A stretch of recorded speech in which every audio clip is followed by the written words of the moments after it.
예, 저희가 하나님께서 천지를 창조하실 때 무엇으로 창조했는지 아십니까? 하나님께서 천지를 창조하실 때 무엇으로 창조했는지 아십니까? 예, 말씀으로 창조하셨습니다.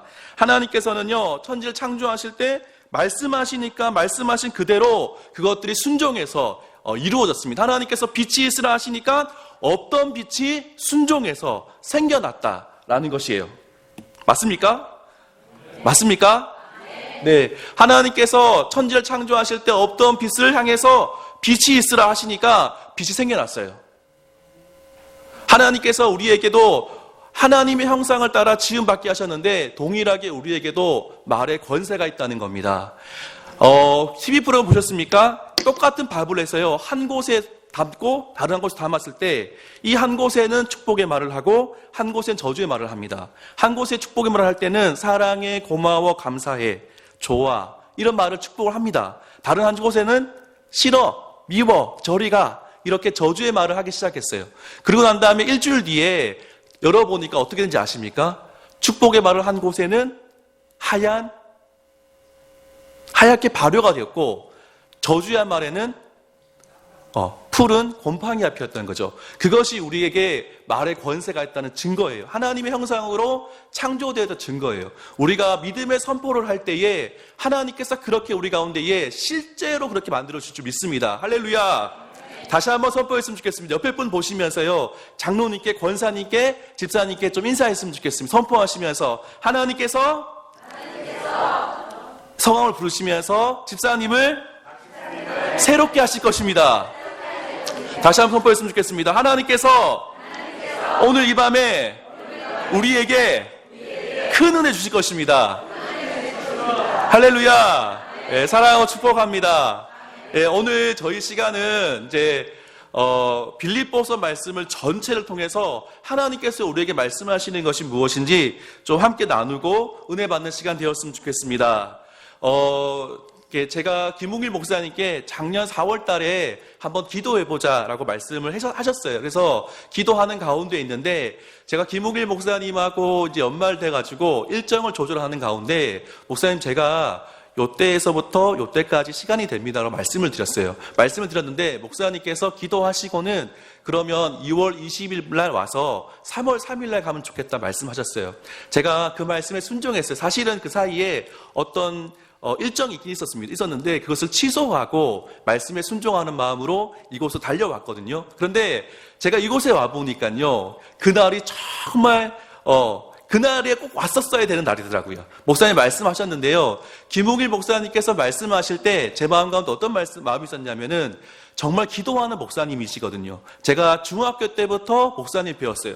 한 20년, 30년 가까이, 25년 이상, 30년 가까이 목사님을 배웠었는데요. 목사님 정말 기도하시는 분이세요.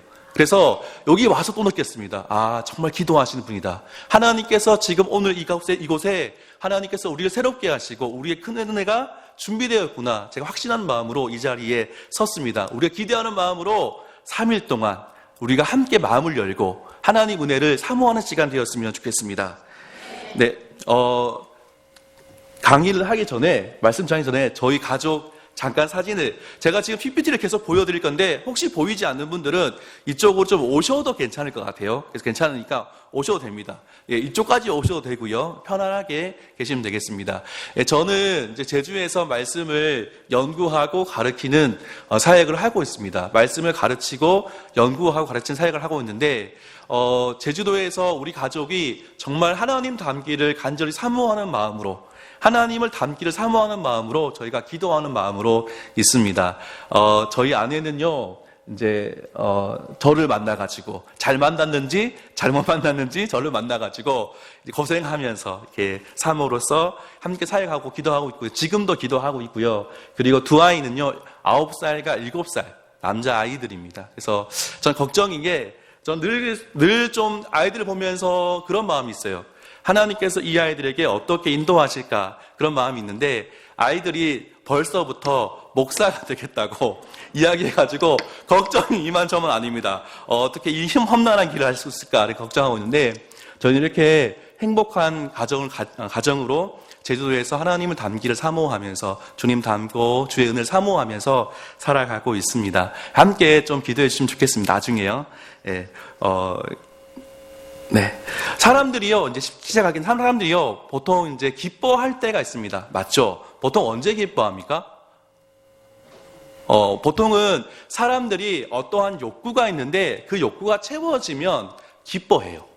그래서 어떤 사람들은요, 사랑하는 사람을 만났을 때 기뻐합니다. 또 사랑하는 배우자가 있기 때문에 기뻐합니다. 사랑하는 사람을 만났을 때 기뻐하는, 우리 안에 욕구가 있기 때문에 그런 기쁨이 있다라는 거죠. 어떤 사람들은요, 좋은 옷을 입을 때 기뻐합니다. 내가 좋은 옷을 입을 수 있음에 감사하고 기뻐하는 사람들이 있습니다. 어떤 사람들은요, 재정이 많이 있으면, 통장에 잔고가 많이 있으면 안정감을 느끼고 기뻐하는 사람들도 있다라는 거예요. 어떤 사람들은요, 좋은 차를 타면, 기쁜 사람들이 있죠. 차를 바꾸면 한 달이 기쁘다라고 이야기하더라고요.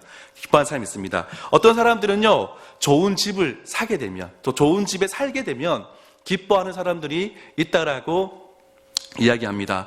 집을 사면 1년이 기쁘다. 그런 얘기가 있긴 있더라고요. 아무튼 우리 안에 어떤 욕구들이 있고 가지고 싶은 것들이 있는데 그것이 있을 때 우리는 기뻐한다는 겁니다. 근데요, 반대로요, 우리가 사랑하는 사람과 교제를 하다가 헤어지면요, 또 함께 살고 있는 배우자가 먼저 하늘나라로 가면요, 우리는 슬퍼할 수밖에 없나요? 아니면 내가 좋은 옷을 입지 못할 때 나는 그러면 슬퍼해야 되나요? 내 집에 통장에 돈이 없으면요, 슬퍼해야 되나요? 아니면은 내가 좋은 차를 몰 수 없을 때, 그럼 난 슬퍼해야 되나요? 아니면 우리 집이 좋지 못할 때, 비록 우리 집이 좀 작을 때, 그렇다면 우리는 슬퍼해야 되나요? 우리가 그런 것에 우리가 연연하는 것이 아니라 하나님 말씀 속에 우리가 무엇을 기뻐해야 되는지 우리 좀 찾아봤으면 좋겠습니다. 빌립보서 말씀이 기쁨의 책인데요, 우리가 정말 기뻐해야 될 일이 무엇인지 오늘 말씀을 통해서 한번 살펴보기를 소망합니다. 제가 강의를 이렇게 쭉 진행할 겁니다. 말씀을 진행할 건데요, 빌립보서를 배경을 볼 겁니다. 제가 좀 어려운 내용들을 쉽게 설명할 거거든요. 그래서 차근차근 따라오시면 될 거예요. 그리고 빌립보서 전체의 구조에 대해 설명을 드리고 본문으로 들어가서 하나님 말씀을 증거하고 그리고 함께 우리 기도하는 시간 가졌으면 좋겠습니다. 첫 번째로요, 빌립보서 배경에 대한 말씀인데요, 빌립보서 배경으로는요, 이제 세 가지 방법을 쓸 겁니다. 비평적 방법, 역사적 방법, 조사 방법인데요, 좀 처음 듣는 말씀이죠. 비평적 방법은요, 성경 본문 안에서 말씀들을 찾아서 저자가 누구인지, 수신자가 누구인지, 언제 기록되었는지, 또 이것이 어디서 기록되었는지 찾아보는 거예요. 이걸 해보면 의외로 쉽고 재미가 있습니다. 그리고 하나님 말씀을 이해하는데 조금 도움이 됩니다. 그렇기 때문에 조금 이렇게 왜 이렇게 할까 할 수 있지만 차근차근 들으면서 따라오시면 좋겠습니다. 이것을 가지고 그러면 역사적으로 어떤 일들이 그곳에 있었는지 살펴보는 거예요. 제가 미리 배경을 설명하는 이유는요, 이 배경을 알아야지 빌립보서 말씀을 조금 더 잘 이해할 수 있기 때문입니다. 그리고 전체의 메시지를 설명하도록 하겠습니다. 예, 비평적 방법입니다. 비평적 방법의 저자, 수신자, 기록 연대, 기록 장소를 찾아보겠습니다. 먼저 저자를 찾는데요, 저자를 찾으려고 하니까 제일 처음에 1장 1절 말씀에 이렇게 기록되어 있습니다. 그리스도 예수의 종 바울과 디모데는 이라고 기록되어 있다라는 거예요. 그러면 우리는 저자가 2명인가? 라고 생각할 수 있겠죠. 그래서 정말 2명인가 1명인가에 대해서 생각할 수 있는데, 다른 말씀을 본문에 찾아보니까요, 대명사가 나와 있는데 그 대명사 중에 나라는 단어가 92번 반복되어 있다라는 거예요. 그러면은 2명보다는 1명일 가능성이 더 많다라는 것을 우리가 찾을 수 있겠죠. 그럼 바울 아니면 디모데 중에 서신을 기록한 사람인데 누군지 조금 더 살펴보도록 하겠습니다. 보니까요, 저자가 디모데와의 관계를 밝히는 부분이 나오더라고요. 저자가 디모데를 빌립보 교회에 보내려고 한다라고 하는 말씀이 있더라고요. 그러면은 저자는 디모데입니까? 디모데가 아닙니까? 디모데가 아니죠. 또 디모데가 저자를 아버지처럼 섬겼다라고 하는 내용이 나와요. 그러면은 동일하게 디모데는 저자가 아니라는 거예요.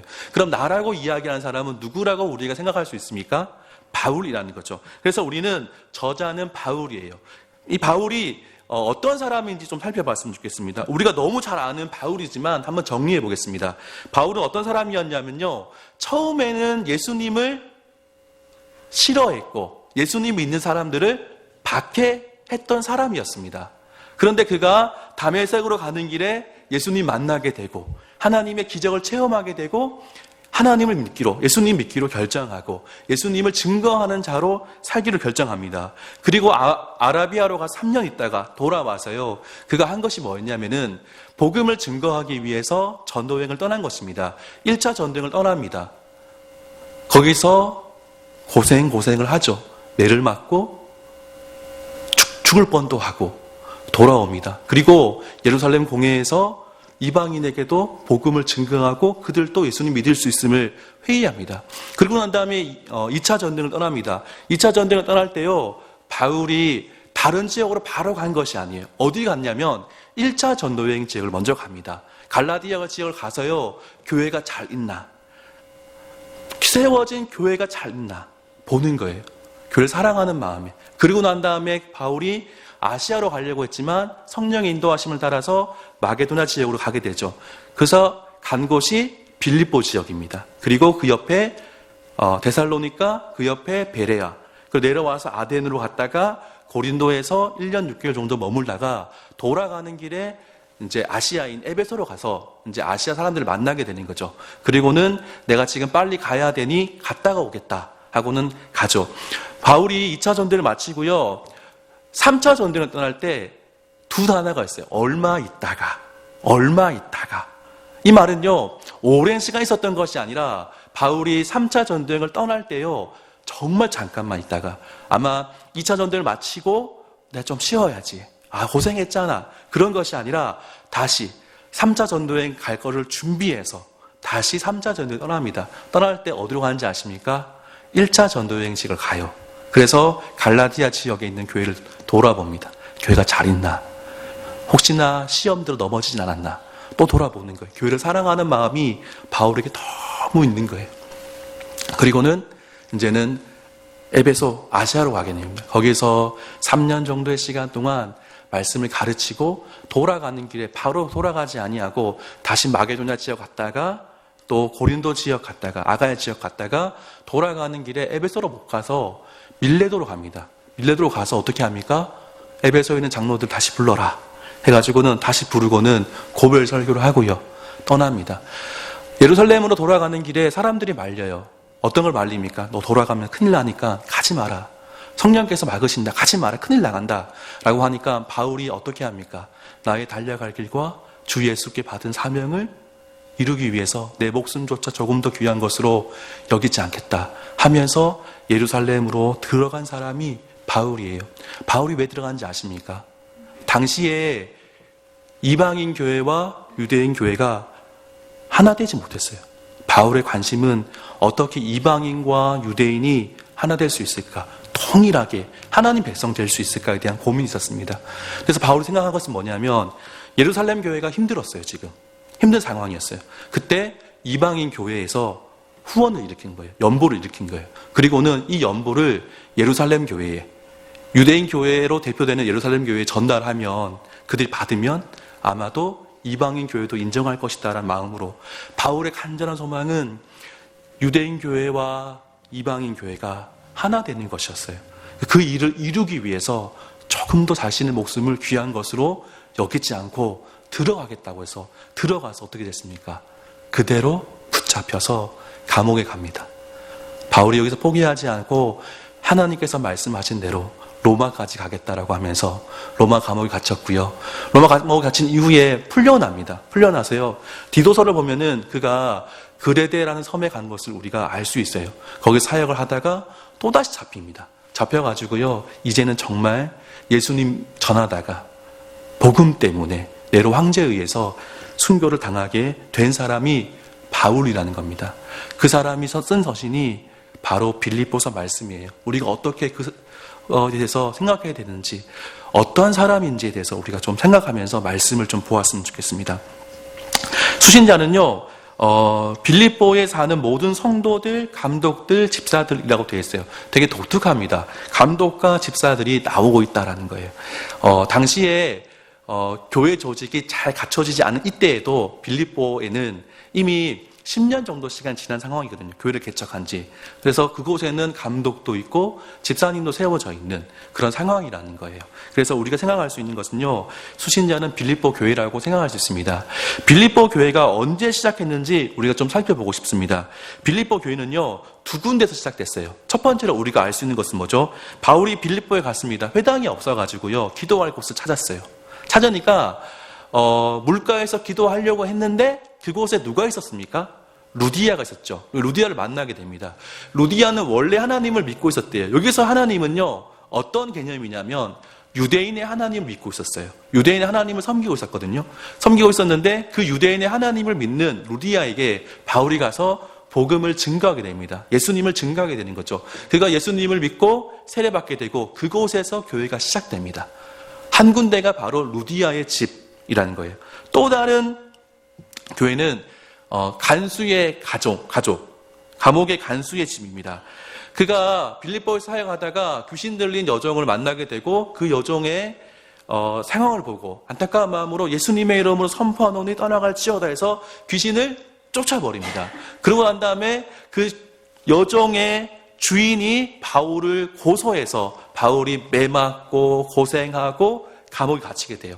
그곳에서 바울이 낙심하지 아니하고 여전히 하나님 앞에 기도하고 찬양했을 때 옥문이 열리게 되죠. 그리고는 간수가 너무 놀래가지고 큰일 났다라고.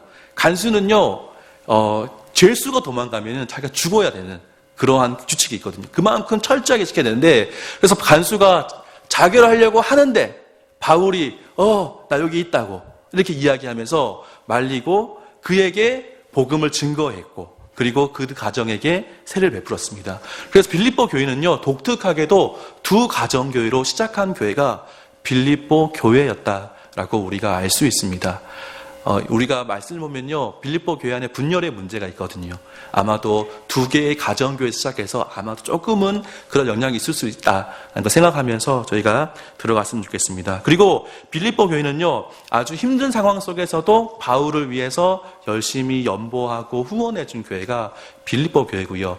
예루살렘 교회가 힘들다는 것을 알고 연보한 교회가 빌립보 교회였다. 바울과 매우 가깝고 바울을 지지해 주는 교회가 빌립보 교회였습니다. 근데 조금 빌립보 교회와 바울 사이에 조금의 갈등의 문제가 있는데 이것은 본문을 통해서 좀 살펴보도록 하겠습니다. 기록 연대어 장수를 보겠습니다. 지금까지 어렵지 않으시죠? 괜찮으시죠? 네, 기록 연대어 장수를 보겠는데요. 저자가 매여 있다라고 한 단서를 찾을 수 있어요. 바울이 나의 매임이라는 것이 여러 번 나오고요. 근데 어떻게 이야기하냐면 이제 너희의 기도 때문에 성령의 도우심 때문에 내가 이제 곧 풀려날 거야. 막 감옥에 있지만 풀려날 거야 라고 하는 이야기를 바울이 쓰고 있습니다. 그걸 가지고요. 그리고 어떤 것을 보고 싶냐면 빌립보서에서 언급된 바울의 감옥의 특징들이 있는 거예요.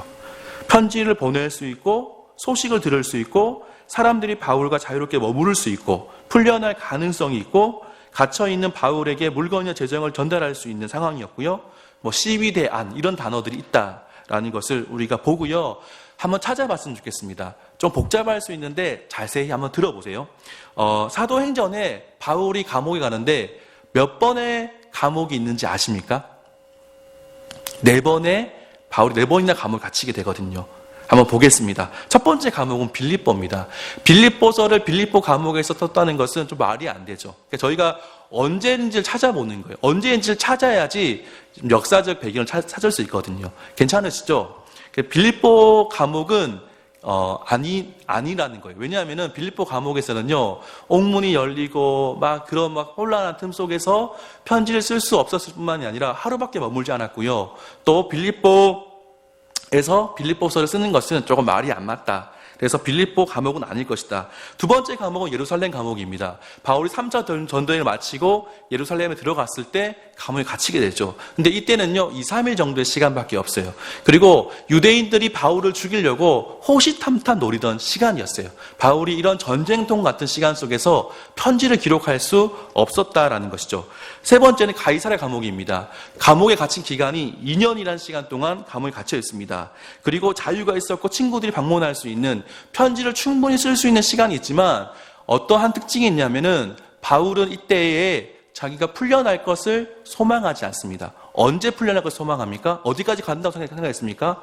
로마까지 가야겠다라고 생각해요. 그렇기 때문에 가이사랴 감옥도 아닌 거예요. 마지막으로 로마 감옥에서 편지를 썼다라고 그럼 생각할 수 있겠죠. 2년이나 시간이 있었고요. 친구들이 방문했고요. 셋집에 거주하면서 복음을 증거했고요. 그리고 2년 뒤에는 실제로 풀려났기 때문에 우리가 생각할 수 있는 것은 아마도 로마 감옥에서 편지를 썼을 것이다라고 생각할 수 있습니다. 정리하면요. 기록연대는 로마 감옥에 있었던 AD 60에서 62년 사이에 로마 감옥에서 편지를 썼다라고 저희가 생각할 수 있습니다. 이걸 좀 정리하면 이렇습니다. 저자는요 사도 바울이고요. 수신자는 빌립보 교회인데 저자가 개척한 사랑하는 교회에게 편지를 썼는데 교회가 개척되어진 지 한 10년 정도 지난 뒤에 바울이 로마 감옥에서 편지 썼다는 거예요. 바울이 로마 감옥에 갇혀 있는데 소식을 듣게 됩니다. 빌립보 교회 안에 어려움이 있다. 교회를 개척한 담임 목사님 입장으로서 안타까운 마음이 있는 거예요. 10년이 지났으면요, 교회가 더 성장하고 더 잘하고 그들 안에 기쁨이 있고 그렇게 해야 되는데 교회 안에 분쟁이 있고 두려워하는 마음이 있고 교회 안에 개척한 목사님에 대한 불신하는 마음이 있는 그런 상황이라는 것에 대해서 바울이 듣게 돼요. 그리고 그들을 다시 한 번 더 감옥에 있지만 내가 그곳에 가지는 못하지만 그곳에 내가 하나님 말씀을 증거해야겠다. 다시 교회를 세워야겠다는 마음으로 쓴 것이 빌립보서 말씀이라는 겁니다. 역사적 배경을 한번 살펴보겠습니다. 역사적 배경은요, 이제 지리적인 배경 이런 거 볼 거거든요. 이제 조금 이렇게 힘드시진 않죠? 괜찮으시죠? 예, 영광교회 성도님들 수준이 높으시잖아요, 맞죠? 네, 그래서 보겠습니다. 여기 이제 로마가 이제 여기 있죠. 그리고 빌립보는 여기 있습니다. 그리고 이제 에베소, 골로새, 여기는 이제 아시아 지역에 있거든요. 그런데 바울이 편지를 쓸 때 총 4통을 쓰거든요. 4통을 쓰는데 사실은 에베소서, 골로새서, 빌레몬서는요, 두기고에 의해서 전달돼요. 한 번에 전달됩니다. 두기고가 3통의 편지를 들고 가서 에베소에 두고 에서버두 사빌라 길을 따라서 마지막에 골로새 지역에 가서 편지를 전달해요. 그런데 빌립보서는요, 조금 다르게 다른 시기에 편지가 쓰여졌다는 것을 우리가 조금 생각할 수 있다는 것이죠. 빌립보서는요, 매우 쉽습니다. 제가 빌립보서를 가져온 이유가 매우 쉽기 때문이에요. 에베소서나 골로새서는 조금 복잡해요. 철학이 발달한 곳이어서. 하지만 빌립보서는 조금 쉽습니다. 쉽기 때문에 잘 이해하실 수 있습니다. 역사적 배경을 보면요, 지리적 배경을 보면은 네아폴리라고 하는 항에서요. 이따 지도 볼 건데요. 네아폴리라고 항에서 13km 걸어서 가면은 한 3시간 정도 걸리는 지역에 위치해 있습니다. 그러니까 조금만 가면은 항구를 가지고 있는 도시라는 거예요. 그러니까 수로가 연결되어 있는 도시, 배 타고 올 수 있는 곳이라는 거죠. 그리고 로마와는 한 1100km 떨어진 곳에 있고요. 그리고 이 지역은요, 금강이 있었고 물이 많았습니다. 금강이 있으면은 이제 금을 캘 수 있고, 또 물이 많다는 것은 뭐죠? 농사를 짓기가 용이한 지역이었다. 사람들이요, 빌립보를 차지하기 위해서 많은 노력을 해요. 그만큼 좋은 곳이 빌립보였다라는 것이죠. 그리고 에그나티아 가도와 연결되어 있는 곳인데요. 이따가 지도 볼 건데요. 동쪽과 서쪽을 이어주는 거예요. 서쪽의 비잔티움과 서쪽의 로마와 동쪽의 비잔티움을 이어주는 도로인데요. 이 도로가 매우 중요했습니다. 왜냐하면요, 동쪽에 문제가 생기면요, 사람들이 빨리 동쪽으로 가야 되거든요. 군대가. 그래서 문제를 해결해야 되고 서쪽에 문제가 있으면은 빨리 서쪽으로 가야 되거든요. 그렇기 때문에 군사 도로가 필요한데 그 군사 도로가 에그나티아 가도였고 이 도로를 중심으로 도로가 다르게 지나가는 것이 아니라 이 도로를 중심으로 도시가 개발되었고 발전되었던 것을 우리가 볼 수 있습니다. 아주 중요한 지역입니다. 한번 보겠습니다. 여기 보면은 지도가 있고요. 여기가 이제 빌립보입니다. 보이십니까? 잘 안 보이시죠? 이제 이쪽이 비잔티움이고요. 이쪽 요렇게 끝에 가면은 여기에 로마가 있습니다. 로마가 있는데 그 사이에 위치해 있는 곳이 빌립보라는 지역이죠. 로마를요 힘들게 하고 싶잖아요. 로마를 좀 무력화하려고 하면은 로마를 공격하기 위해서 가장 좋은 곳이 빌립보입니다. 빌립보. 배를 타고요 요렇게 와서 딱 치면은 끊기면 동쪽과 서쪽을 고립할 수 있는 곳이기 때문에 여기는 매우 군사적으로도 중요한 지역이에요. 그렇기 때문에 군인들을 많이 배치해야 되는 지역이 빌립보 지역이었다는 거죠. 또 반대로 이야기하면 여기 도로가 큰 도로가 있고요. 큰 도로가 있고 그리고 항구를 가지고 있는 도시이기 때문에 육로와 수로가 함께 있기 때문에 사람들의 왕래가 많은 곳이 빌립보라는 것을 우리가 생각할 수 있습니다. 매우 중요한 곳이죠. 사람들이 많이 왔다 갔다 합니다. 이방인들이 와서 외지 사람들이 와서 있어도 어색하지 않은 거예요. 그래서 바울이 그곳에 가서 교회를 세울 수만 있다면 세우기만 한다면 많은 사람들이 들어오기 때문에 그곳이 선교적 교회가 될 수 있는 아주 중요한 지역이었다는 것이죠. 그런 곳에 바울이 들어갔다는 겁니다. 한번 보겠습니다. 이게 도시의 모습이에요. 요게 에그나티아 가도고요. 이 에그나티아 가도를 중심으로 도시가 개발되었다는 것을 우리가 알 수 있죠. 도시가 관통하죠. 도로가 도시를 관통하는 그런 지역입니다. 여기 에그나티아 가도를 보면요. 얼마나 크냐면 여기 폭이 10m입니다. 10m. 폭이 10m고요. 10m면요. 저희 나라 한국을 기준으로 우리나라 한국을 기준으로 보면 한 차선이 3.5m거든요. 그러면 3차선 되는 엄청난 도로라는 거예요. 그리고 이 총 길이가 800km가 되는 엄청난 도로가 깔려 있는 곳이 바로 빌립보 지역이었다는 것을 생각할 수 있습니다. 여기에 막 물이 흐르고 있고요. 여기도 물이 흐르고 있고 물이 많고 살기 좋은 것이 빌립보 도시였다라는 것입니다. 역사적 사건을 보면요. BC 360년에 아덴의 망명자 칼리스트라투스라는 사람에 의해서 도시가 세워집니다. 그런데 이 도시가 너무 좋다 보니까 이제 마게도냐의 필립 2세라고 하는 왕이 이 도시를 차지해요. 4년 뒤에. 이 필립 2세는요, 누구냐면 알렉산더 대왕 아시죠? 알렉산더 대왕 아십니까? 예, 알렉산더 대왕 아시죠? 네, 알렉산더 대왕의 아버지예요. 아버지가 이 땅을 정복하고는 보통은 조금 좋으면은 자신의 아내 이름을 따서 도시 이름을 지어요. 그런데 너무 좋다 보니까 자신의 이름을 따서 빌립보라고 이름을 바꿉니다. 원래는 크레니데스라는 지역인데 자신의 이름을 따서 빌립보라고 하는 거죠. 시간이 200년 정도 흐릅니다. 로마라는 나라가 점점점 커지는 거죠. 그런데 당시에는요, 마게도냐 지역의 연합군이 훨씬 강했어요. 로마는 이제 점점 잘하고 있는 상황이었거든요. 그런 상황 속에서 마게도냐가 로마가 커지니까 자꾸 이렇게 조금씩 공격을 했는 거예요. 로마가 화가 나가지고 전쟁을 준비한 겁니다. 그 전쟁이 피드나 전투인데요. 이 전쟁 때 누가 봐도 마게도냐가 이길 것이다 했는데 누가 이겼습니까? 로마가 전쟁에서 승리하게 돼요. 로마의 군대는요, 탁월합니다. 당시에 아무도 쓰지 않던 그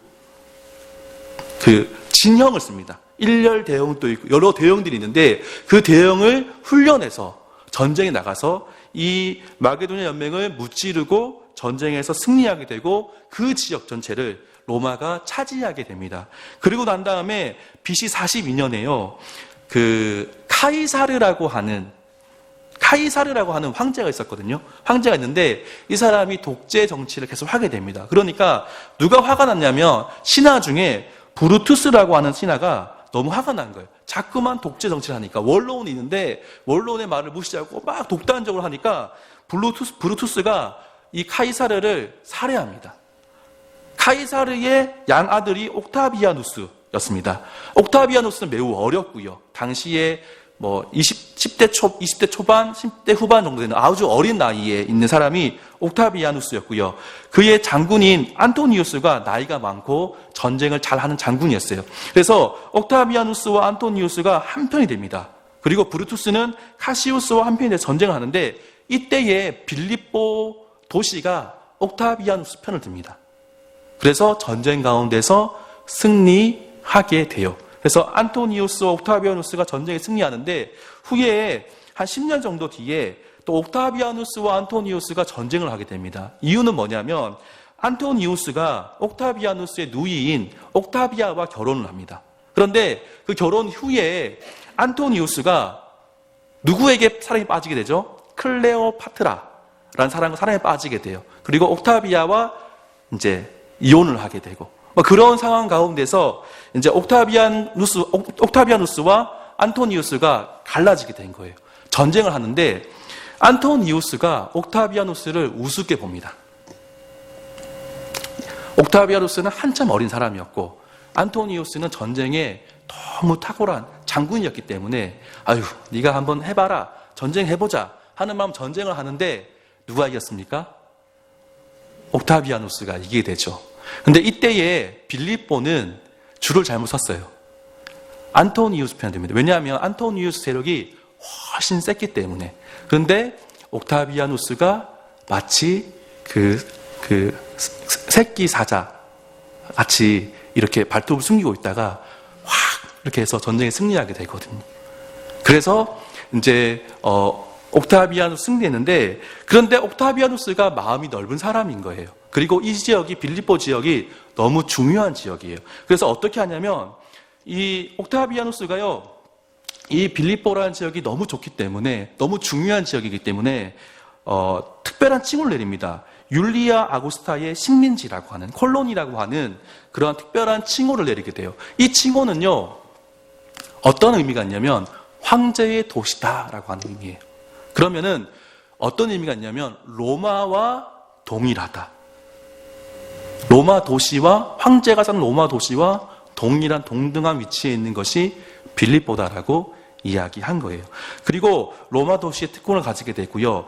옥타비아누스가 퇴역 군인들 그리고 안토니우스의 패잔병들에게 시민권을 줍니다. 왜냐하면 이 지역을 보호하고 방어해야 되기 때문에 안토니우스는 자살하고 죽고 없기 때문에 그들에게 오히려 환대를 하고 시민권을 주고 여기 살아달라고 이야기하게 되는 거죠.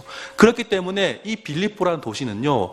군사들이 매우 많았습니다. 퇴역 군인도 있고 평생 전쟁을 했던 사람들이 있고 또 지금도 전쟁을 하는 군인들이 살고 있는 지역이 빌립보 지역이라는 거예요. 제가 이거 설명하려고 설명드렸거든요. 그래서 그 빌립보스를 보면은 군사적인 용어가 매우 많이 등장합니다. 제가 한번 아마 이게 소리는 안 날 텐데요. 그림만 한번 하면은 좀 봤으면 좋겠습니다. 어떤 거냐면요. 로마 군대가 어떠한 가치를 가지고 있고 어떻게 전쟁하는지가 나와 있는데 한번 봤으면 좋겠습니다. 이제 이 사람이 여기에 있는 군대의 지도자입니다. 그리고 이 사람은 이제 대형을 지키지 않은 사람. 그래서 이제 전쟁을 치를 때 호각에 맞추어서 대형을 맞추는 거예요. 군인들이. 그래서 옆에 전쟁하는 나라는 대형이 없습니다. 그런데 로마 군인은 전쟁 대형이 있는 거예요. 그래서 이 대형에 따라서 전술에 따라서 전쟁을 합니다. 좀 잔인한 장면이 죄송합니다. 나오는데 또 호각을 붑니다. 그러면은 바꿔요. 왜냐하면 지친 사람들 뒤로 밀고 다시 또 안 지친 사람이 나와서 전쟁을 하고 그래서 전쟁을 잘 할 수 있는 거예요.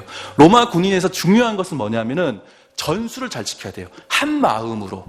이게 본문에 나옵니다. 한 마음이 되어라. 이것이 군사적 용어거든요. 일렬 대형으로 서라라고 하는. 그런데 한 사람이 대형을 지키지 않고 나갑니다. 폴로라는 사람이 이탈한 거죠. 이 사람이 많은 사람을 죽여요. 그리고 전쟁에서 승리하는 일을 합니다. 그런데 어떻게 되냐면요. 전쟁이 끝난 다음에 이 폴로라는 사람은 사형에 처해져요. 군법을 지키지 않았기 때문에. 뒤에 나옵니다. 네. 그래서 이제 빨리 대형으로 돌아와 이렇게 이야기하는 거죠. 이렇게. 이 영화의 한 장면이어서. 근데 이 사람은 결국에는 사형이 당하게 돼요. 그만큼 로마 군인은 대형이 중요하고 한마음이 중요하다는 거예요. 이것이 이장을 푸는 키가 되는 이렇게 장면이에요.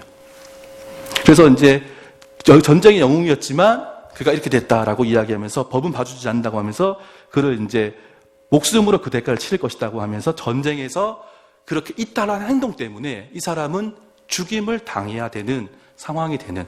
로마의 군대는요 굉장히 자부심이 많습니다. 우리는 로마 군인이다. 로마 군인들은요 죽었으면 죽었지 도망가지 않습니다. 로마 군인은요 무장이 앞에만 있습니다. 뒤에는 없어요. 왠지 아세요? 도망가지 않을 것이기 때문에. 명예가 중요한 사람들이에요. 수치스럽게 도망가느니 차라리 죽겠다라고 하는 사람들이 로마 군인인데, 바울이 그 로마 군인이었던 사람들을 향해서 똑바로 살아야 된다 이렇게 이야기하는 것이 1장 마지막에 나와요. 특권이 있습니다. 시민에 대한 특권인데요. 재산을 가지고 수 있고 이런 특권도 있습니다. 되게 좋은. 여기는 미국이죠. 미국 시민권을 얻는 것이 쉽습니까? 어렵습니까? 어렵죠. 쉽습니까? 잘 몰라서요. 그래서 당시 로마 시민권은 굉장히 중요한 자기의 정체성을 마련해 주는 표현인데, 이러한 특권이 있다는 것은 로마 시민이 아니면 이런 특권을 가질 수 없다라는 얘기거든요. 근데 이 로마 시민이 되기 위해서 매우 까다롭습니다. 어떤 거냐면, 제일 좋은 것은 우리 아버지 어머니가 로마 시민이면 제가 로마 시민이 돼요. 누가 그랬습니까? 바울이 그랬죠. 그리고 군 복무를 마치면 할 수 있어요. 25년 동안 군 복무를 하잖아요. 그러면은 이제 전역할 때 자랑스러운 로마 군인이었기 때문에 로마 시민권을 줍니다. 퇴역한 군인들이 그곳에 있었습니다. 평생 로마를 위해서 전쟁에서 싸운 사람들. 한국은요, 저희 나라는 전쟁을 하지 않죠. 그래서 이제 훈련만 하는 군대인데요. 여기는 실전이 있는, 잘못하면 죽을 수 있는 전쟁터에서 싸워서 25년 동안 버틴 사람은 로마 시민권 얻을 수 있는 거죠. 우리 가족을 위해서 내가 평생 25년간 젊음을 바쳐가지고 헌신할 수. 근데 그러다가 죽으면 아무 소용이 없는. 근데 25년간 버틴 사람들은 로마 시민이 되는. 또 한 가지는 돈을 살 수 있고요. 그러니까 아무튼 제가 말씀드린 거는 로마 시민권자가 되기 위해서는 매우 큰 대가가 지불이 필요하다.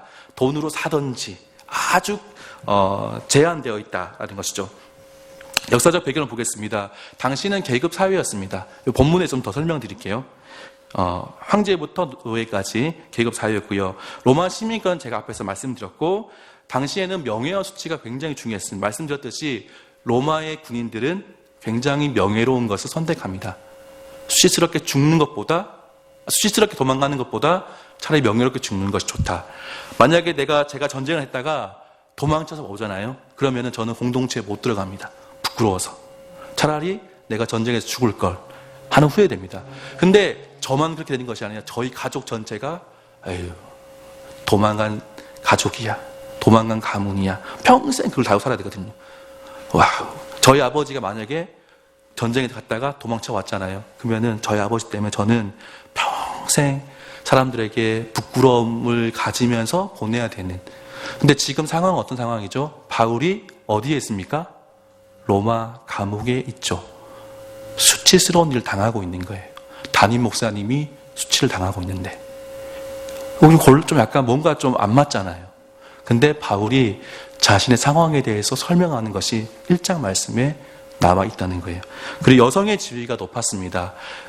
사실은 여성은 고대에는 이렇게 여성이 인간다운 대접을 받지 못했는데, 마게도냐 지역에서는요, 여성이 그나마 좀 역할을 할 수 있는, 다른 지역에 비해서. 그래서 뒤에 4장에 나오는 유오디아와 순두개도 여성 지도자로 보여지는데, 두 사람이 아마도 싸워서 문제가 될 만큼 교회 안에도 영향력을 발휘하는 곳이 마게도냐 지역이고 빌립보 교회였다는 것을 우리가 알 수 있습니다. 인종도 로마인과 그리스인과 유대인이 거주했다는 것을 알 수 있고요. 네.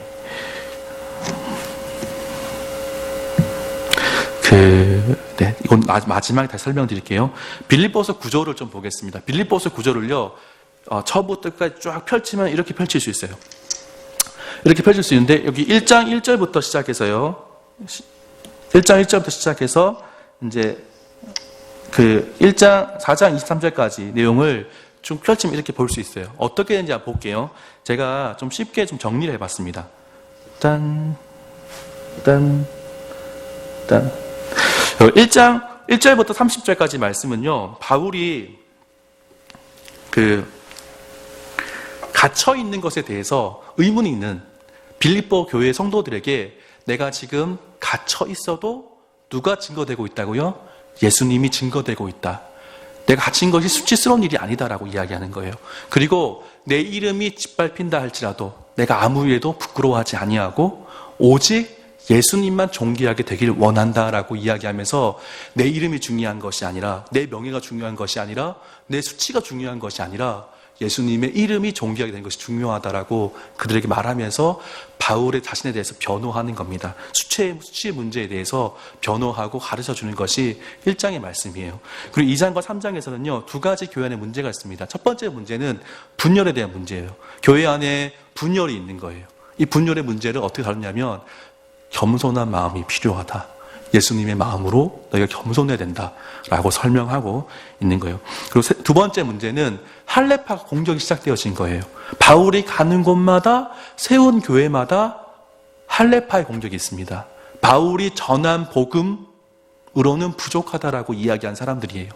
예수님의 복음으로만 구원받을 수 없다라고 이야기하는 거예요. 할례도 행해야 되고 율법도 행해야 된다라고 이야기하기 시작하는 거예요. 그러니까 이 사람들은요, 이방인 위주의 사람들이거든요. 빌립보 사람들은, 성도들은. 근데 유대인들이 와서 아니야, 할례 해야 돼. 아니야, 율법 지켜야 돼. 라고 이야기하니까 그들의 마음이 흔들리기 시작하는 거예요. 거기에 대해서 바울이 진짜 할례 받은 사람은 어떠한 사람인지에 대해서 설명하고 있는 것이 3장에 있는 말씀이고요. 마지막에는 세 가지의 당부와 가르침을 주면서 마치는 것이 마지막 4장에 있는 말씀입니다.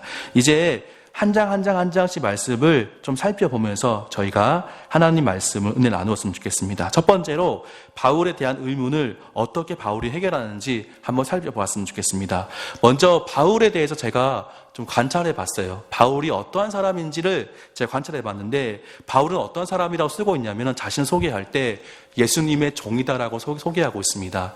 예수님의 종, 나는 예수님의 종이다.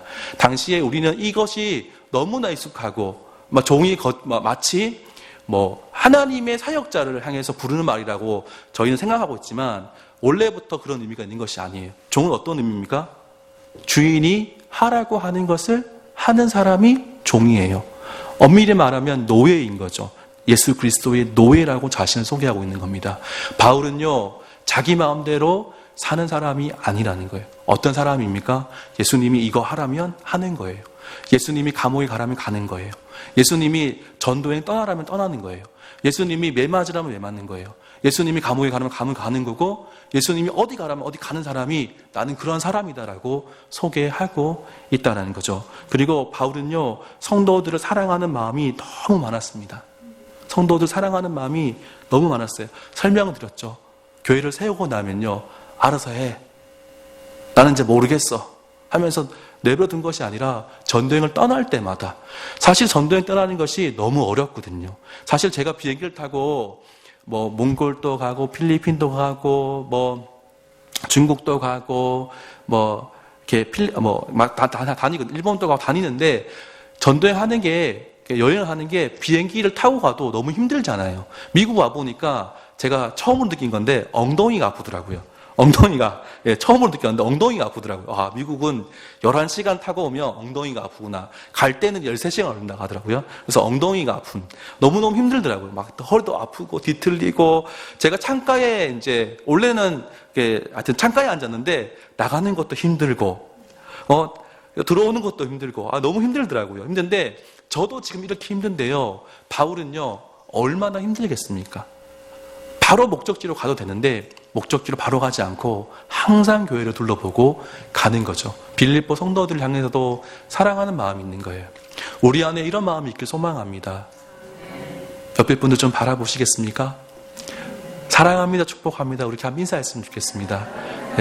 정말 바울만, 목회자만 그런 것이 아니라 우리 속의 성도님들이 영광교회를 생각할 때마다 이 성도 너무 좋다, 너무 좋다, 이런 마음이 있기를 소망합니다. 바울은요, 감옥에 매인 상태에서도 복음을 전파했다라고 말합니다. 또한 자기가 감옥에 있는 상황과 관계없이 예수님이 증거되는 것 때문에 나는 기쁘다라고 이야기할 수 있는 사람. 감옥에 있으면요, 모르겠습니다. 안 가봐서 모르겠는데 한 일주일 있으면 저는 마음을 좀 지킬 수 있을 것 같아요. 그래도 기도할 수 있을 것 같아요. 근데 일주일 넘으면요, 좀 낙심될 것 같아요. 예수님 때문에 감옥에 갇혔는데 나 예수님 때문에 지금 감옥에 갇혀 있는데 하나님 뭐 하시나, 이렇게 낙심될 수 있을 것 같은데요, 바울은 오히려 자기 때문에 복음이 증거되는 것으로 인해서 나는 기쁘다라고 이야기하는 사람인 것이죠. 아마도 빌립보 교회 성도들은 혹시 바울이 낙심하고 있지 않을까, 그런 마음이 있는데 나는 괜찮아라고 바울이 말씀해 주고 있다는 거죠. 성도들의 기도와 성령의 도우심으로 풀려날 것을 확신한 사람이었고요. 너무 중요한 말씀이에요. 온전히 담대하여 살든지 죽든지 내 몸에서 그리스도가 존귀하게 되는 삶을 추구하는 사람이 바울이었어요. 난 죽어도 좋습니다. 예수님의 이름만 존귀하게 된다면. 빌립보 사람들은요, 로마를 위해서 평생 싸운 사람들이에요. 로마의 영광을 위해서. 그런데 바울은 어떻게 이야기합니까? 그들의 마음 가운데 나 죽어도 괜찮아, 영광스럽게 죽을 수 있어. 누구를 위해서요? 예수님의 이름이 존귀하게 되는 것을 위해서요. 우리 모습이 그와 같은 모습 되길 소망합니다. 나의 이름이 높아지고 낮아지는 것이 중요한 것이 아니라 예수님의 이름이 높아지는 것, 그것을 위해서 내가 내 이름이 짓밟히기도 하고 모독을 받기도 하고 고난을 받는다 할지라도 나는 기쁘다 라고 고백할 수 있는 성도님 되시길 소망합니다. 죽음을 두려워하지 않고요, 바울이 이야기합니다. 내가 죽는 것도 유익하지만 내가 사는 이유는 성도들의 믿음이 자라는 것, 또 그 성도들의 기쁨을 위해서 내가 살아가는 것이다 라고 바울이 말씀하는 거죠. 우리 안에 이 마음이 바울과 동일한 마음이기를 소망합니다. 좀 더 자세히 보겠습니다. 1장 3절부터 8절까지 빌립보 교회를 향한 바울의 사랑의 모습이 기록되어 있는데요, 성도를 생각할 때마다 하나님 감사하대요. 빌립보 교회 성도들 감옥에서 있는 동안 너무 감사하다, 어떻게 이들이 이렇게 지금까지 믿음 생활을 하고 있지? 라고 하면서 너무 감사하다는 거예요. 또 한 가지는 성도들을 위해서 기쁨으로 항상 간구한대요. 빌립보 성도 생각할 때마다 너무 기쁜 거예요. 감사한 거예요. 또 한 가지는 성도들이 바울의 마음에 있대. 너희가 내 마음에 있다라고 이야기하거든요. 너무 좋다라는 거예요. 그리고 바울이 예수 그리스도의 심장으로 성도를 사랑한대요. 이 심장은 어떤 뜻이냐면요, 내장, 마음, 애정, 사랑이라는 의미가 있는데요, 심장으로 사랑한대요. 예수님의 마음으로 사랑한대요. 예수님께서 어떻게 성도를 사랑하셨죠? 죽기까지 사랑하셨잖아요. 그 마음으로 교회를 사랑한다, 그렇게 바울이 말씀하고 있다는 거예요. 우리 가운데서도 옆에 있는 성도들을 사랑하고요, 영광교회를 사랑할 수 있는 성도님 되었으면 좋겠습니다. 우리 교회를 생각할 때마다 감사하고 우리 교회를 위해서 기도할 때마다 너무 기쁨이 넘치고 우리 교회가 항상 우리들 마음속에 있고요, 그리고 예수님의 사랑으로 교회를 사랑할 수 있는 성도님 되었으면 좋겠습니다. 여기서 바울이 또 기도를 하거든요. 어떤 기도냐면 너희 사랑을 이라고 이야기합니다. 여기서 너희 사랑은 저는 이렇게 생각합니다. 바울을 위해서 후원하거든요. 그 사랑이 헌금으로만 그치는 것이 아니라 어떻게 된다고요? 점점점 커지는 거예요. 지식과 모든 총명으로 풍성하게 하사 너희로 지극히 선한 것을 분별하여서 진실하여 허물이 없이 예수님께서 오시는 날까지 이루고 예수 그리스도로 말미암아 의의 열매가 가득한 거예요.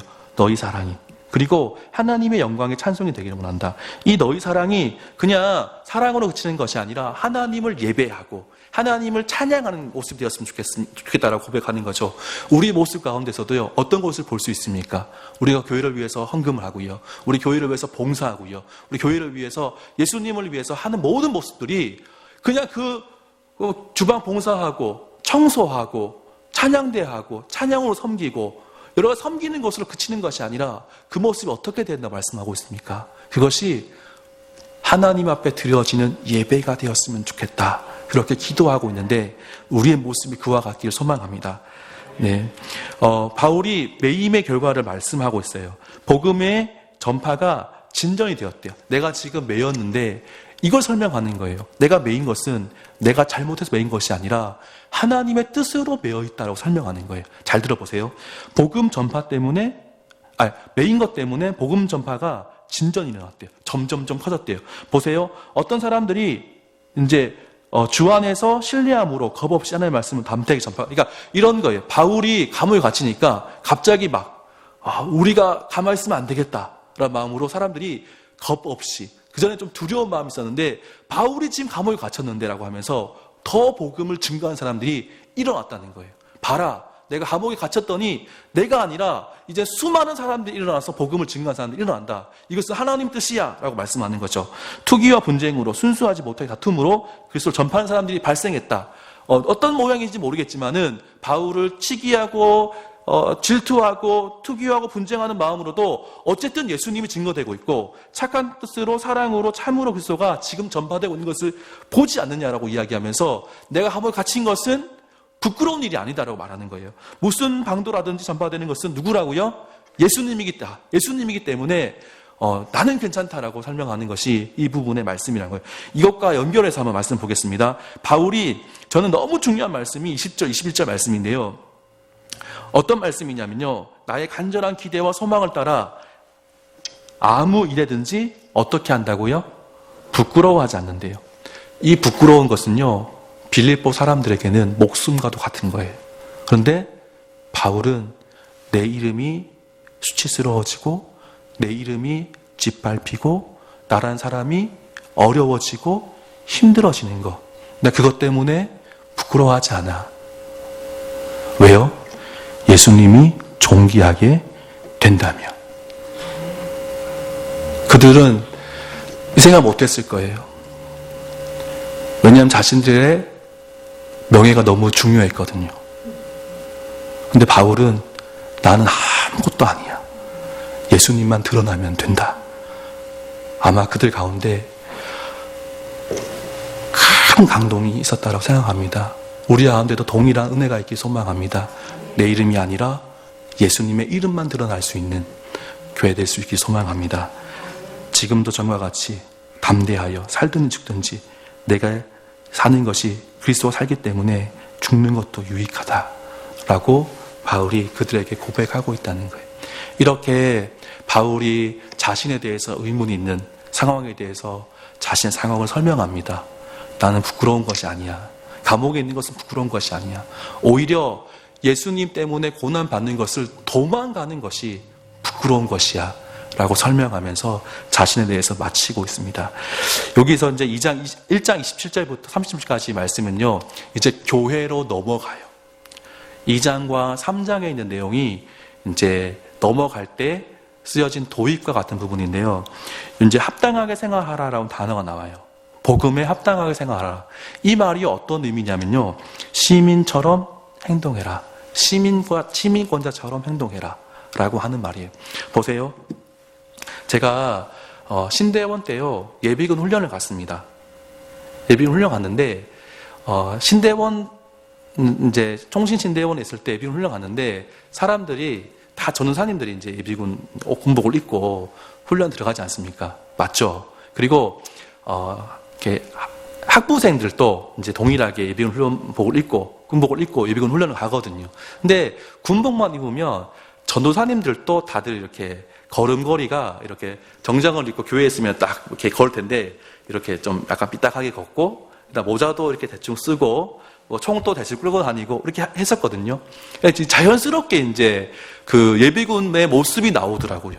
그렇게 이제 자연스럽게 있는데, 근데 어떤 시간이었냐면요, 오전에 정신교육 시간이었어요. 그래서 이제 강당에 앉아가지고 막 앉아 있는데 사람들이 중사가 막 설명하는데 아무도 안 듣는 거예요.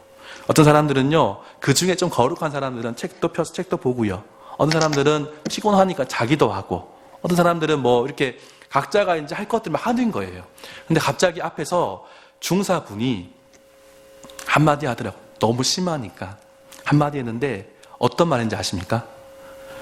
전도사님들, 한마디 하니까 갑자기 정신이 번쩍 드는 거죠. 다른 사람도 전도사라고 얘기하니까 갑자기 정신이 번쩍 들어가지고 자다가도 벌떡 일어나고 책 본 사람 갑자기 이렇게 쳐다보는 거죠. 그러면서 한마디 하더라고요. 전사님들 너무한 거 아닙니까?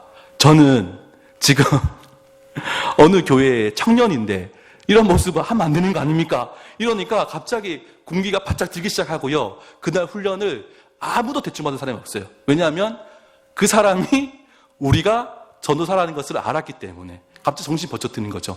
마찬가지 의미입니다. 시민권자처럼 생활하라고 이야기하니까 정신이 번쩍 드는 거죠. 근데 시민권자처럼 생활하는 것이 두 가지입니다. 군대적인 용어예요. 어떤 거냐면 한 마음으로 서서 한 뜻으로 복음의 신앙을 위해서 무엇하는 것, 협력하는 것. 이것이 마치 이런 거예요. 전투 대형을 맞춰서 한 마음이 되었잖아요. 한 마음이 돼. 군인이었기 때문에 알잖아요.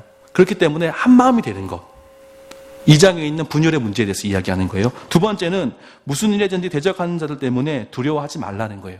로마 군인 도망갑니까? 도망 안 갑니까? 도망 안 갑니다. 죽었으면 죽을 도망 안 갑니다. 마치 공격하는 자들을 향해서 두려워하지 말라라고 바울이 말씀하고 있는 것이 이제 1장 27절부터 30절까지 말씀이에요. 그러면서 이제 2장으로 넘어가면서 분열의 문제를 이야기합니다. 분열의 문제 한번 보도록 하겠습니다.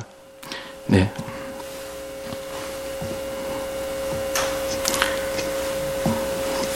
그 2장 1절부터 4절까지 말씀에 조건과 명령이 있어요. 어떤 것이냐면요. 그리스도 안에서 무슨 권면을 할 때, 사랑의 무슨 위로가 있을 때, 어떤 좋은 말을 해줄 때, 그리고 성령의 무슨 교제, 성령님께서 교제하게 하실 때, 그리고 긍휼이나 자비를 베풀 때, 자비가 있거든 어떻게 하라고 말씀하고 있습니까? 같은 사랑을 가지고 한 마음을 품어 각각 자기보다 남을 낫게 여기고 각각 다른 사람들의 일을 돌보라고 이야기하고 있어요. 아무리 좋은 말이라도 사랑의 마음으로, 한 마음으로 하라는 거예요. 보세요. 군인들이 있습니다. 저도 군대에 있었거든요. 근데 군대에 있는데 군대에서 교회를 갔습니다. 저는 찬양대를 이제 병장 때 했었는데 저희 단장님이 원스타시거든요. 원스타신데 저는 비행단에 있었습니다. 공군이었는데 원스타신데 원스타가 찬양대를 했거든요. 성가대를 했거든요. 그러면은 베이스 파트셨어요. 그래서 저쪽 끝에 앉으셨거든요. 그 옆에 누가 앉느냐 그게 관건이었어요. 제일 마지막 끝자리에 앉거든요. 그럼 그 옆에 누가 앉아야 되잖아요. 아무도 앉기를 꺼려하는 거예요. 거기에 대령도 있고 중령도 있고 소령도 있습니다. 근데 저보고 앉으라고 하더라고요. 그래서 제가 이제 병장으로서 이제 거기에 앉았거든요. 앉았는데 제일 곤란한 시간 언제인지 아십니까? 목사님이 옆에 분들 보시면서 사랑합니다, 축복합니다, 인사하세요 라고 하면 옆에 원스타, 저는 병장. 그러면 이제 군대에서 손을 딱 내밀면 한국 군대는요 어떻게 하죠? 손을 딱 잡고는 병장, 김, 건, 이 관등 성명을 해야 됩니다. 그래서 단장님이 원스타가 손을 딱 내미시는데 사랑합니다, 축복합니다 하는데 이걸 내가 앉아야 되나 서야 되나 앉아야 되나 서야 되나 고민하면서 이렇게 처음에 너무 당황스럽더라고요. 그러고는 이제 악수를 했고요. 근데 단장님이 귀에다가 여기는 교회니까 교회답게 해 라고 말씀하시더라고요. 그리고 그분이 너무 좋으신 분이신데 어떻게 말씀하셨냐면요. 교회에서는 경례도 하지 말라 하시더라고요. 그리고 제가 찬양인도 했어요. 근데 군대 찬양인도 했는데 단장님 계시면 참 불편합니다. 근데 전혀 신경 쓰지 말고 찬양하자고. 그래서 제가 사회 찬양인도 하고 올 때도 그냥 편하게 전체 교회처럼 할 수 있었는데요. 그렇게 하는 것이 쉽습니까? 어렵습니까? 어렵습니다. 저는요, 병장 때 내무실 모든 후임들을 다 전도했습니다. 제가 한마디 했어요. 치웠습니다. 밤에 자기 전에 아이들 불러놓고 제가 왕고가 된 그날 저의 바로 위 고참이 제대하고 제가 왕고가 되고 제가 최고 선임이 되었을 때 이렇게 얘기했습니다. 얘들아, 내일 주일인데 너네가 언제 한번 교회 가보겠니? 나쁜 고참 만났을 때 교회 한번 같이 갔으면 좋겠다. 자, 기회를 줄 테니 싫은 사람 지금 얘기해라 그랬거든요. 그랬더니 손 드는 사람 있었습니까? 없었습니까? 아무도 못 들더라고요. 자, 아무도 없지? 그럼 내일 다 저녁에 다 교회 가는 거다. 이렇게 하고는 이제 교회에다가 요청을 해가지고 차를 불렀어요. 왜냐하면 교회까지 꽤 멀었거든요. 그래서 교회 차가 와서 교회 이제 이스타나 차를 타고는 이제 교회까지 가서 예배를 드렸는데요. 교회 안에 왔는데 저는 병장이고 이등병도 있잖아요. 이등병이 있으면은 제가 형제님 했겠습니까? 그렇게 못 하겠더라고요. 어떻게 하죠? 일로 와봐. 자, 앉아. 자, 예배는 이렇게 드리는 거야 하면서 교회를 처음 오는 아이들한테 막 가르치기 시작하는 거예요. 그러니까 왜냐하면 군대는 계급 사회이기 때문에 교회 안에 계급이 들어와 있으면요 너무 힘들거든요. 근데 당시에 사람들 어떤 사람들입니까? 군인들이에요. 그러면은 계급이 있습니다. 그럼 어떻게 되죠? 교회 안에서 높은 사람이 낮은 사람에게 겸손하게 하는 것이 쉽습니까? 어렵습니까? 정말 어려워요. 당연히 명령할 수밖에 없고, 야, 일로 와봐. 야, 신앙생활 똑바로 해. 이렇게 할 수밖에 없는 거예요. 그러면은 교회 안에 상처가 있고 어려움이 발생할 수밖에 없다는 거예요.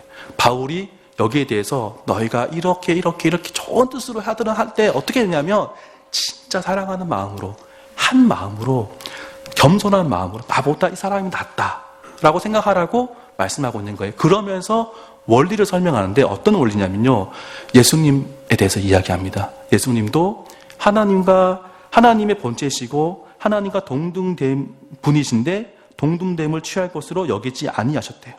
그리고 어떻게 되셨죠? 사람과 같이 되셨대요.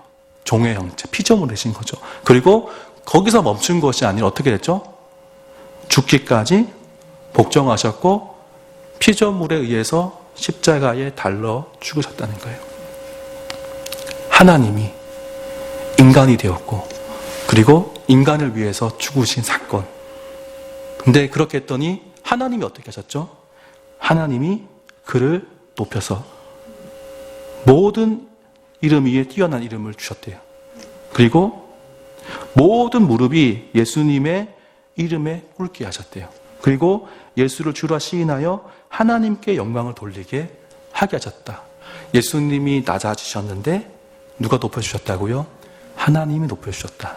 계급 높은 사람들도 낮아지면 그것이 성숙한 사람이고 높은 사람이라고 말씀하는 거예요. 정말 힘들지? 예수님 생각해봐. 우리 안에 예수님 마음이 있어야 돼. 예수님 마음을 품어야 돼. 라고 설명하는 거예요. 그래야 하나 될 수 있습니다. 교만하고 내가 높다고 생각하면 절대 하나 될 수 없거든요. 내가 이 사람들보다 부족하다. 내가 섬겨야 된다라고 여길 때 교회가 회복이 일어나고요. 그렇게 할 때 어떻게 됩니까? 하나님이 이 사람을 높여주는 거예요. 저는 최춘선 할아버지 아세요? 아십니까? 맨발로 걸어 다니면서 화이트 코리아라고 이야기하면서 마치 미친 사람처럼 보여지지만 그 사람이 정말 잘 사는 사람이었고 일본에서 유학을 했고 그럼에도 불구하고 그가 낮아진 사람으로서 선지자처럼 외쳤던 사람이거든요. 근데 마지막에 그냥 죽었으면 아무도 몰라요. 그런데 어떻게 아시죠? 김우현 PD라는 사람이 그 사람을 만나게 돼요. 그 사람을 취재하게 됩니다. 사람들이 그 사람에 대해서 알게 돼요. 너무 훌륭한 사람이거든요. 근데 그걸 취재하는 중에 이 할아버지가 죽게 돼요. 하늘나라 가거든요. 하나님이 너무 자랑하고 싶은 거예요. 그분이 낮아졌더니 하나님 높여주시는 거예요. 우리 안에 그러한 낮아짐이 있기를 주님의 이름으로 축복합니다. 그리고 한 가지 설명하는데 놀라운 것이 있어요. 제가 다 줄이고요. 시간이 없어서 다 줄이고 17절 말씀 한번 보시겠습니까? 너희 믿음의 재물과 섬김 위에 내가 나를 전제로 들을지라도 기뻐하는 것처럼 너희도 기뻐해라 라고 이야기하거든요. 어떤 의미인지 아세요? 보통 선교사님이요 선교를 가잖아요. 그러면 교회가 후원을 합니다. 근데 이거를 비유할 때요 메인 재물은 누굽니까? 선교사님 메인 재물이죠. 전제는요 메인 재물 잘 탈 수 있도록 알코올이 높은 술을 붓는 거거든요. 그러면은 더 잘 타잖아요. 번제물 잘 안 탈 수 있거든요. 그때 부어서 태워드리는 건데 보통은 선교사님이 메인 재물이고 교회가 후원하면 후원금이 보통은 어떻게 되는 거죠? 전제처럼 여겨지는데 바울이 뭐라고 이야기하고 있습니까? 반대로 이야기하는 거예요. 너희의 재물과 섬김 위에 내가 전제처럼 부어져도 예수님 좀 똑같이 얘기하는 거예요. 내가 메인이 안 돼도 된다. 그래도 나는 기뻐한다. 너희도 그렇게 기뻐하라 라고 말씀하고 있는 거예요. 굉장히 어렵습니다. 우리 안에 마찬가지죠. 사회적 직분이 높은 사람이 있으면요, 지위가 높은 사람이 있으면 교회에서 나아지는 게 너무 어렵거든요. 제가 섬기던 교회 중에서, 대구에 있는 교회 중에서 어느 교회에 장로님 중에 한 분이셨어요. 이분은 은행장이시거든요. 은행장이신데 제가 식당에서 교회 온 지 얼마 안 됐는데 딱 보니까 보통 식당에서 3단짜리 그 물컵이, 그러니까 이렇게 그 컵 소독하는 데 있잖아요. 그러면 꺼내서 이렇게 먹잖아요. 그러면은 보통 위에서부터 먹잖아요. 그러니까 1층, 2층, 그러니까 제일 위층, 중간층 컵을 다 먹은 거예요. 근데 제일 밑에 층은 이렇게 앉아서 빼야 되거든요. 앉아서 빼야 되는데 장로님이 거기에 앉아서 컵을 위로 올리고 계시더라고요. 성도들이 힘들까봐. 근데 제가 그걸 보는데 감동이 있더라고요. 감동이 있더라고요. 교회를 위해서 내가 힘들고 굳은 일 내가 하는 거 그거 되게 기쁘시게 하시더라고요. 그렇게 하는 것이 믿음의 모습이다. 하나됨을 지킬 수 있는 방법이다라고 말씀하는 거예요. 그래서 이것이 2장 1절부터 18절까지가 이렇게 A, B, A로 제가 보여드렸는데 이거 어떤 의미냐면요. 글쓰기를 할 때 우리나라 사람들은 어떻게 하죠?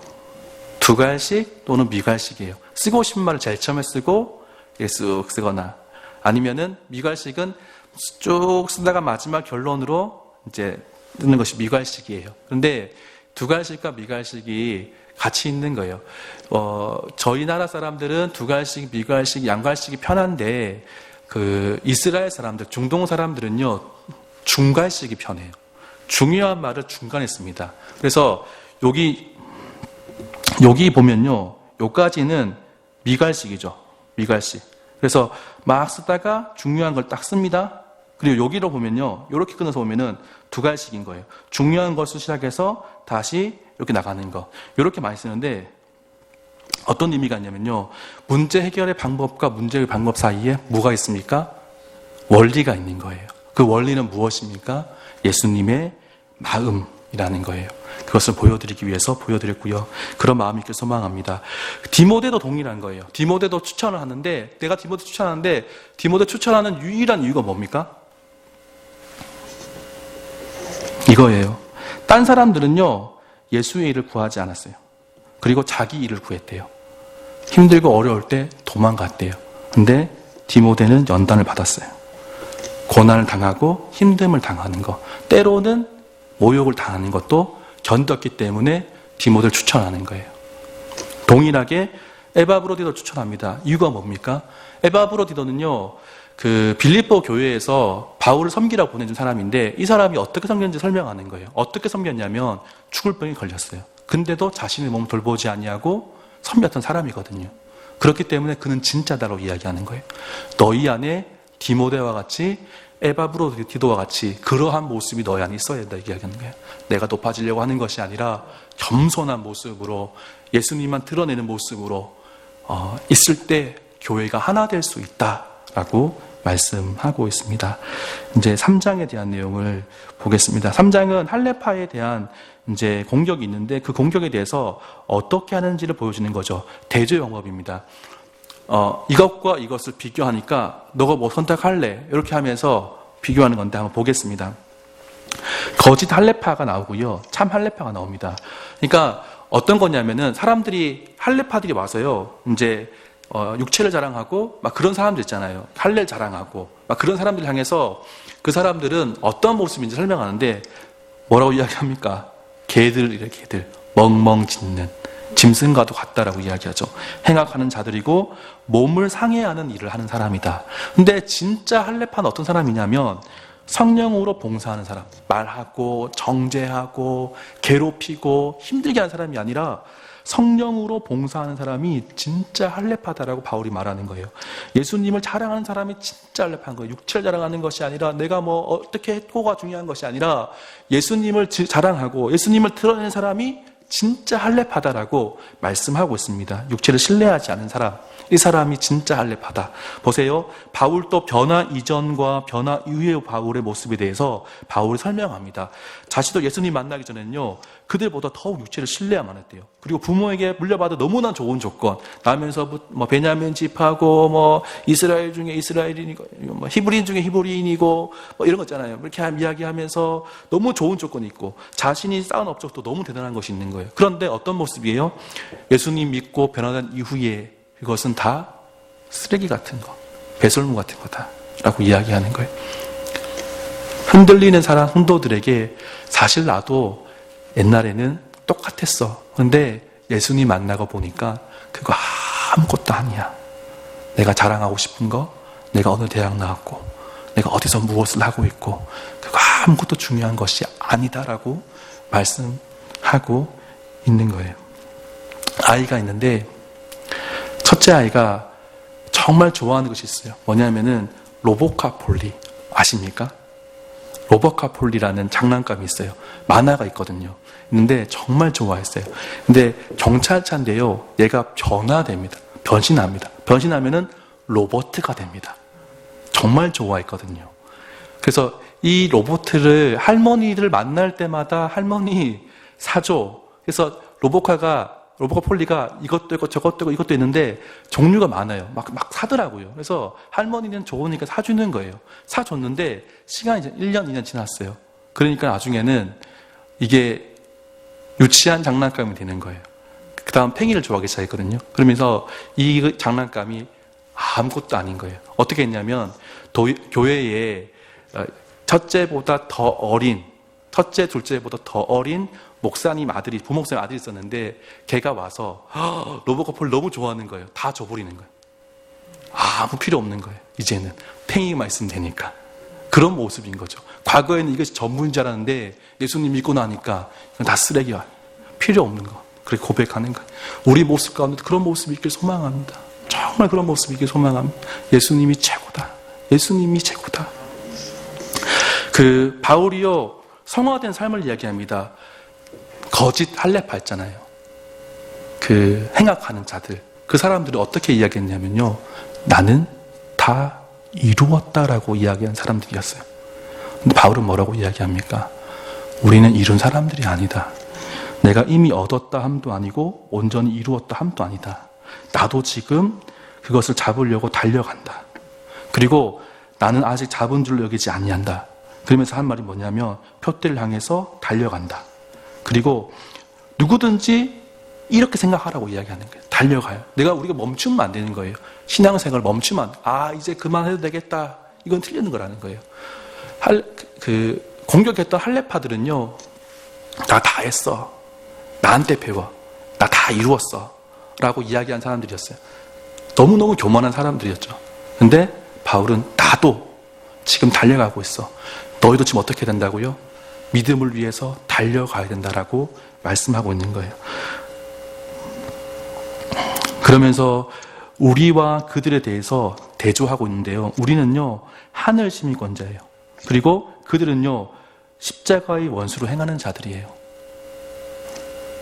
정말 멋있는 사람처럼 이야기하지만, 뭔가 다 이루는 사람처럼 이야기하지만 그들의 모습은 예수님의 십자가의 원수로 행하는 자들인 거죠. 우리는요, 어떤 사람들입니까? 거기 하늘로부터 구원을 기다리는 자, 권하는 자, 예수님을 기다리는 자. 우리는 예수님 바라보고 예수님이 다시 오실 날을 사모하면서 기다리는 사람들이 우리라는 거예요. 근데 그들은 어떻죠? 그들의 마지막은요, 끝은요, 멸망이고, 그들의 신은요, 그들이 섬기는 신은요, 뭐예요? 자신의 욕망이에요. 배. 욕망을 채우는 배. 그리고 그들의 영광은요, 부끄러움이에요. 그들 땅의 일을 생각하는 자.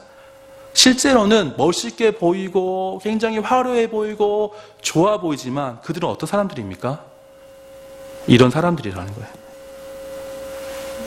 우리는요, 하늘 시민권자답게 예수님 다시 오실 날을 사모하면서 기다리는 자들이다 라고 말씀하고 있습니다. 우리 안에 그런 모습이길 소망합니다.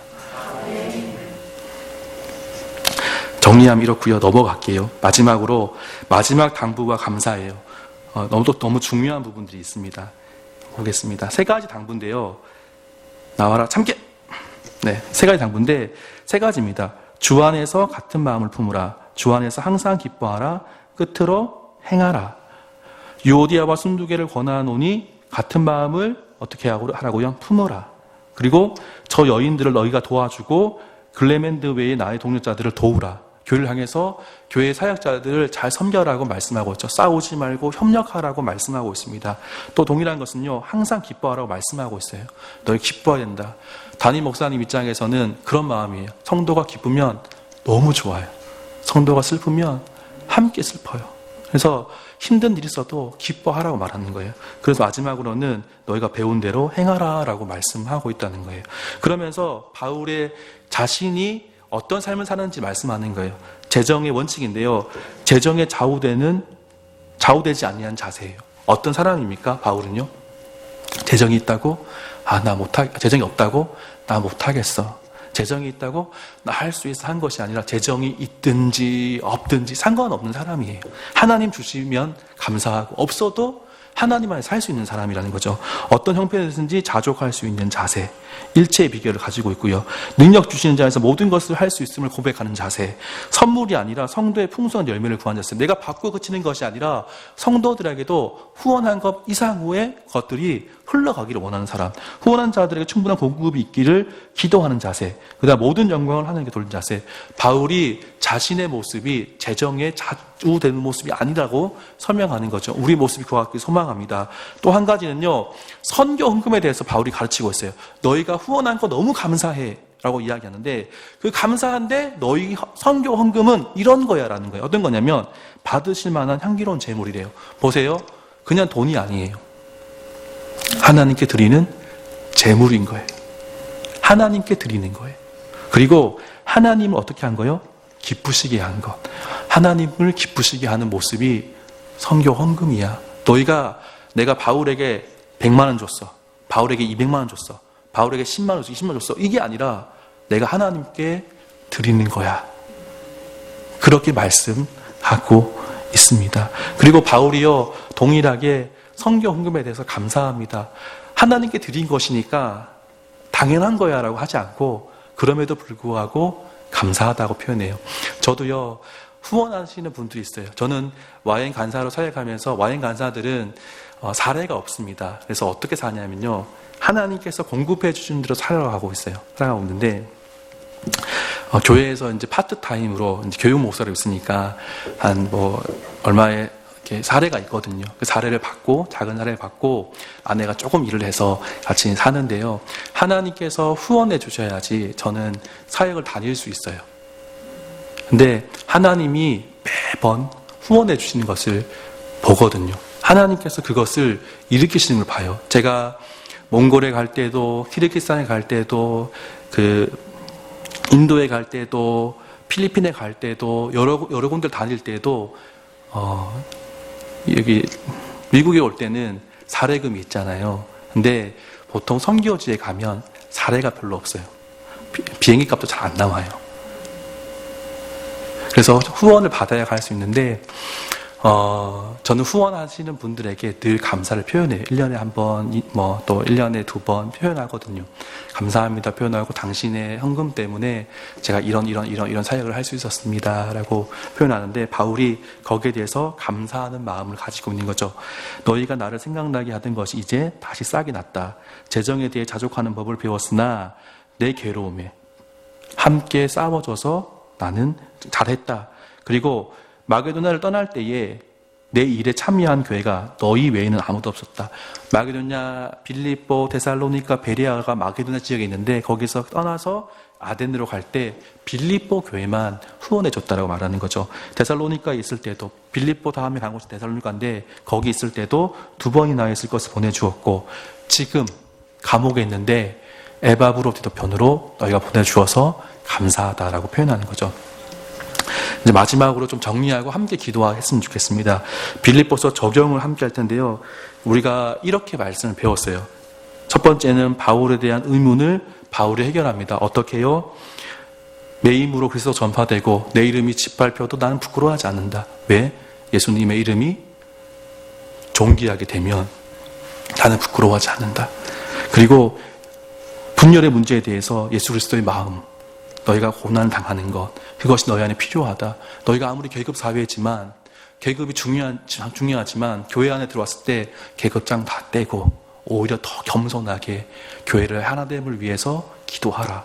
그리고 어떤 공격하는 자들이 있을 때 두려워하지 말라. 그들은 대단한 골리앗처럼 보이지만 실상은 아무것도 아니다 라고 이야기하고 있고, 마지막 담부와 재정에 대해서 가르치면서 마치고 있어요. 저는 전체를 봤을 때 이것이 보이더라고요. 바울이 기뻐했을 때가 언제냐. 성도를 위해서 기도할 때 내가 기쁘다라고 말하더라고요. 그리스도가 전파되는 것을 볼 때 너무 기뻐. 내가 지금 감옥에 있지만 너무 기뻐. 성도들의 사랑과 한마음과 겸손한 마음으로 함께 섬겨지고 교회끼리 좋고 행복할 때 기뻐하고, 성도의 믿음과 재물과 섬김 위에 자신이 드려질 때 기쁘다.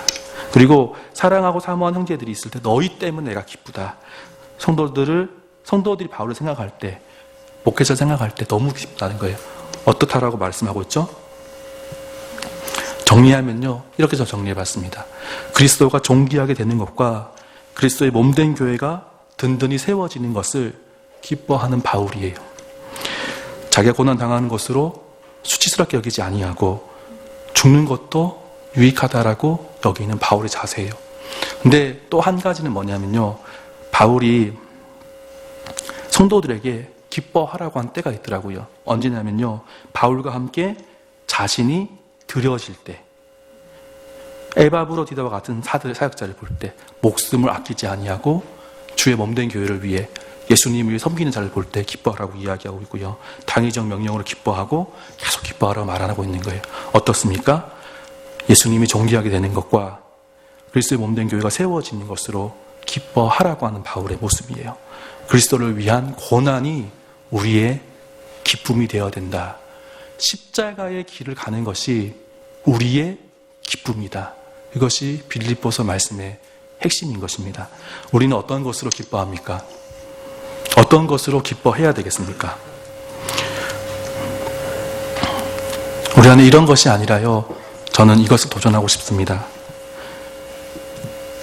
이 그림을 묵상해 봤어요. 십자가를 향해서 달려가는데요, 이렇게 뒷모습이 보이기 때문에 앞모습은 보이지 않지만 이 사람의 모습은요, 지금 뛰어가고 있어, 달려가고 있죠. 그리고 아마도 제 마음에는 기쁨이 있을 거예요. 예수님을 향해서, 십자가를 향해서 달려가는 삶이 우리의 기쁨 되길 소망합니다. 저는 이제 와인 간사로 사역을 하고 있는데요, 제가 말씀을 드렸죠. 사례가 없다고. 와인 간사로 월요일부터 금요일까지 출근하거든요. 출근하는데 자비량으로 사역을 합니다. 그래서 아내에게 줄 재정이 별로 없죠. 그래서 저는 재정과 상관없이 너무 기쁘더라고요. 저희 가정이 제주도에서 하나님 닮고 예수님의 기쁨이 되기를 기도한다라고 제가 시작할 때 말씀을 드렸는데요, 저희 가정 전체가 YM이라고 한 단체에 위탁하면서 어떤 마음이냐면은, 우리가 재정을 떠나서 우리가 다른 어떤 영광을 떠나서 하나님의 기쁨이 되자, 하나님께서 기뻐하시는 인생이 되자라고 기도하고 있거든요. 근데 그렇게 가는 길이요, 때로는요, 이런 적이 있었어요. 로봇과 폴리를 너무 좋아하는 아이에게 로봇과 폴리의 최대 단점이 뭐냐면은 사이렌이 부러진다는 거예요. 그러면은 모양이 안 나니까 아이는 새로운 장난감을 사고 싶거든요. 근데 장난감이 10,000원이에요. 근데 그 10,000원 때문에 사줘야 되나 말아야 되나, 사줘야 되나 말아야 되나, 그렇게 고민하고 갈등할 때가 있거든요. 그런데 그럼에도 불구하고 확신하는 것은 이렇게 살아가는 것이 하나님의 기쁨이다. 하나님 앞에 정말 기쁨으로 살아가는 인생이다라고 저는 확신합니다. 성도님은 도전하고 싶습니다. 우리의 모습 가운데 무엇을 추구하고 있습니까? 사람을 추구하고 있습니까? 아니면 옷을 추구합니까? 돈을 추구합니까? 차를 추구합니까? 집을 추구합니까? 우리가 무엇을 추구하면서 내가 이것 없으면 정말 죽을 것 같은, 내가 예수님을 향해서 달려가지 않는 그 모습 때문에 괴로워하고 내 안에 십자가가 멀어지는 것 때문에